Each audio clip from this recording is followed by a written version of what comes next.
Welcome to Beardy, Bruce Lee Central. I get asked about Bruce Lee all the time, and I think Bruce Lee was very unique. Like any other human being, he was human. I did get to see him and watch him and talk to him. And I can tell you that his sidekick, his 𝘽𝙧𝙪𝙘𝙧, was spectacular. Yeah. The best I've ever seen to this day. Much better than me ever was, ever will be, ever could be.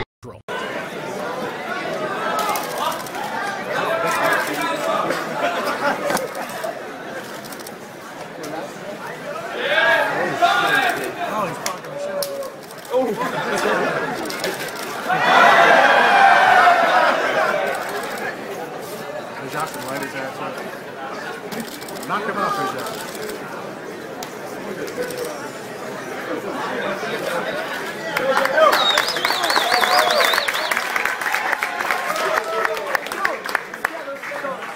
Hey everybody, it's Birdie here. What's going on, guys? Okay, you can imagine my shock and surprise when I get this mail from a guy that says he was a close friend of Steven Seagal back in the 60s and 70s, and he was there when Steven Seagal met Bruce Lee, and he saw everything. So I said to the guy, okay, go on, explain exactly what happened here in detail, and that's what he did. So he said that Steven Seagal used to live in Fullerton, California, which is just a few minutes away from Culver City, California, where Bruce Lee bought a house in 1967. And I did my research, and it turns out that is true, guys. Steven Seagal did indeed live in Fullerton, California, which is close by to Culver City, California. And in 1970, Steven Seagal started traveling to Japan, and he was training Aikido in Japan from 1970 to 1972. And in this period, he would travel back and forth from Fullerton, California to Japan. And after a couple of years of doing Aikido in Japan, Steven Seagal thought he was it. He was now the greatest martial artist to ever live. This is according to his friend, right? So he said that his ego was up in the sky, you know. He just thought he was the greatest martial artist ever, just after a couple of years of doing Aikido in Japan. So while he was in Japan, he saw a Bruce Lee movie for the first time, okay? And he was infatuated with this person, this Bruce Lee. And he started watching more Bruce Lee movies. And his friend basically said that he was in love with Bruce Lee, right? And he started doing some research on Bruce Lee. He wanted to find out who this guy was. And to his surprise, to his shock, it turns out that Bruce Lee was living in Culver City, California, which is close to Fullerton, California, where Steven Seagal was living. So he decided then and there that he was going to pay Bruce Lee a visit the next time he was in California. And that's exactly what he did. He asked his friend if he wanted to join him, and they were going to go over to Bruce Lee's house, basically just knock on his door. Remember, there was no social media or Twitter or Facebook or whatever back in these days. So they were going to go and knock on his door and just pay this guy a visit. Talk to him, spar with him, whatever. There was no plan. They just wanted to meet Bruce Lee, okay? So, yes, his friend accepted. They said, okay, I'll join you. And the next time he was in Fullerton, California, he went over to Bruce Lee's house and they knocked on his door and there was no answer. So they started going back on the backyard of the house, and that's where they saw Bruce Lee with his friends working out in the backyard. And Steven Seagal went over to Bruce Lee and he introduced himself, etc., etc. And to his friend's surprise, Steven Seagal demanded a sparring match with Bruce Lee then and there. And Bruce Lee and his friends were basically just laughing at this guy. And Bruce Lee was like, you come over to my house just uninvited and just ask for a sparring match. I mean, I mean, that's not how it works, guys. You can't just come to someone's house like that, okay? And Steven Seagal was adamant, and he didn't want to leave until he had a sparring fight with Bruce Lee, okay? And that's where the fight started, okay? And it was not a sparring match because Bruce Lee wanted to teach this guy a lesson, okay? And his friend said that the fight didn't last long and that Steven Seagal was so messed up, he was so battered and messed up that they had to call an ambulance to come and get Steven Seagal. So that's how bad of a shape he was in after the fight.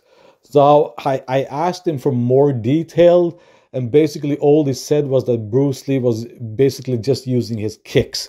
He was basically, his hands were behind his back, and Bruce Lee was only using kicks against Steven Seagal.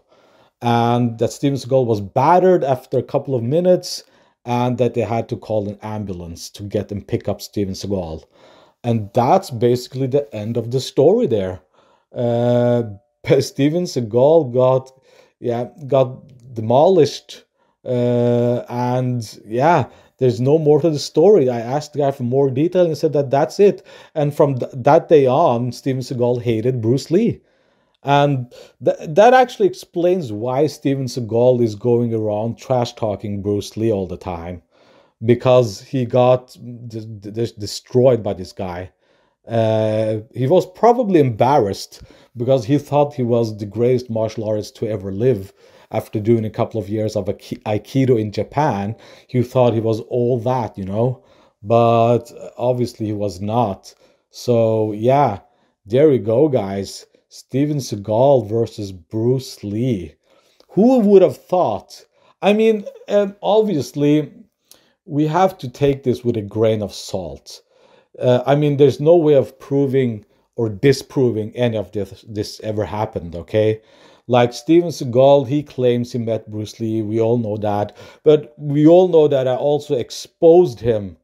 That Bruce Lee... I was sure that Steven Seagal never met Bruce Lee. And to this day, to be honest, I'm not sure if this story checks out or not. It's like I said, this happened. It's such a long time ago. It's impossible to prove or disprove this. But everything this guy said, his friend, checks out. Like the time period and the location of Fullerton and Culver City, it all checks out. And yes, he did train Aikido in Japan. And yes, Bruce Lee was popular in Japan in those days. So it's logical that Steven Seagal would have seen his first Bruce Lee movie in Japan while he was there training. So, I mean, all of this checks out, but in the end of the day, there's no way of proving or disproving this. So, like I said, we have to take this with a grain of salt, but it would explain why Steven Seagal trash talks Bruce Lee all the time, you know, and claiming, he also claims, Steven Seagal claims that Bruce Lee liked Aikido, and that's not true at all, guys. Bruce Lee was not a fan of Aikido at all. Like he considered implementing some forms of Aikido in Jeet Kune Do, but eventually he went away from it because Aikido was too stagnant of a sport.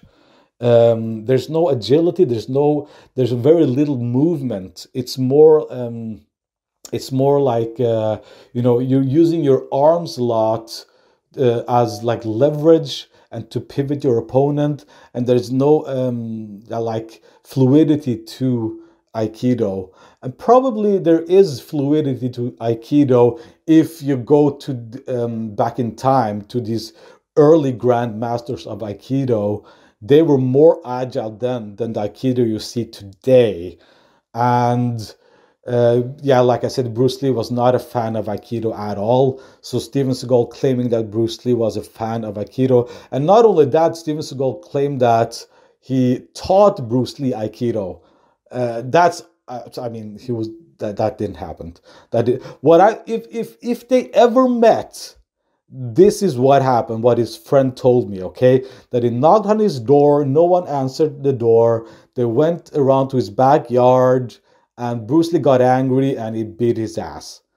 I mean, that's if they ever met, that is the most logical explanation to what happened, what would have happened, okay? And working together, and I tried to learn from him, and I think he tried to learn from me, and so being able to work with him that day and fight him was a great pleasure for me. I was going to say, Dan Inosanto, at one stage, Bruce Lee's #1 student. You also... and teacher. And teacher. Friends with James Coburn as well, who was one of Bruce Lee's students. Indeed. That's how I met Bruce Lee, was through James Coburn. Tell me, I was going to ask. So you met Bruce Lee. Tell me about your experiences with Bruce, and what was he like, and how did you get on with him? You know, I wasn't around Bruce much. He was the kind of guy who kind of would badmouth most, a lot of the other martial artists and martial arts in a kind of a sarcastic way, fun way, which I understood. For some reason, he never had anything bad to say about me. And I was quite interested in Aikido, and he was very nice to me. He knew that I grew up in Asia and that I had a son that was just exactly the same age as Brandon. And when I met Brandon, he had lighter hair, and he said, "This is my little Caucasian boy," you know. You know, I thought Bruce was a really great guy, really cool guy, and I thought James Coburn was a great guy too. And I'm really sorry they're all gone. And when Brandon was killed like that, they called me a few minutes after it happened. It was in Carolina somewhere. They called me in the middle of the night, and they said, "We think that he's dead, but the guy shot a blank gun at him. How could he be dead? He's dying. He's you know, severely hurt, maybe dead." And I said, "You will find a projectile in him. You'll find a bullet in him." And they said, "That can't be. You're crazy." And I said, "You will find a bullet in him." And they called me in the morning. They said, "You're amazing." And I said, "Why?" And they said, "There was a bullet in him." And I can go through the whole story on what really happened, which most people don't know. But the long and the short is, when Brandon passed like that, I didn't sleep for 3 or 4 days. Wow. It just reminded me too much of certain things, and the loss of both of them was terrible for me. Another great actor, one of my favourites, and I know he's one of your favourites as well, Jackie Chan, man who sent me flowers for my 21st birthday, coincidentally. And by the way, you and I share the same birthday, April 10. You were one of the people, and it's a little known fact, who helped Jackie Chan break into America and introduce him to American audiences. Can you tell me about your relationship with Jackie and how that started? I mean, I've known Jackie for, Jesus, maybe 40 years. Wow. I've known him from way back in the early days. I'm not very close with him anymore. I don't really go to Hong Kong or China much anymore. Him, Sammo Hung, a lot of the old, you know, some of this is really maybe not quite fit for, you know, saying out loud on film, but there's an interesting group of folks that, you know, are kind of some in the shadows and some in the light, and I was friends with all those guys for a long time. Haven't seen Jackie for a long time now, but at one time I thought we were kind of good friends, you know. In an interview, you also said once you'd made many great movies, which you have, and said you'd made many, or some, bad movies. Is there one particular film you look back on, you sort of cringe and go, geez, did I really do that? Unfortunately, there's many. I think, you know, I was looking at an actor the other day on screen, and I was going, holy shit. Can you say shit on this interview? You can say whatever you like. Yeah. I said, holy shit, did this guy actually do this? Not only was the movie that bad, but the acting was that bad. And it's a pretty famous actor. And I just said, hey, man, happens to all of us. Who's the most legitimate Hollywood tough guy, in your opinion? You accept it, of course. When you say tough guy, do you mean martial artist or just tough guy? I mean, Stephen, for real, if he was on the street and there was a situation, you wanted this Hollywood guy by your side because he could defend himself.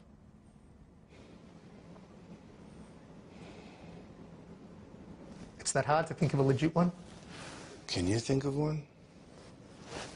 Michael Jai White. Can I laugh in your face? Really? Yes. Thoughts on Jean-Claude Van Damme? Can I laugh in your face? Chuck Norris? I mean, Chuck is in his mid-70s. He's probably 76 years old, okay? 75, 76 years old. Interesting. So I don't know. I've heard that he's not, you know. So, I mean, I don't really want to get into, on film anyway, you know, who's a tough guy. Do I think Michael is a tough guy? No. Do I think he's a martial artist? No. Do I think Jean-Claude's a tough guy or martial artist? No.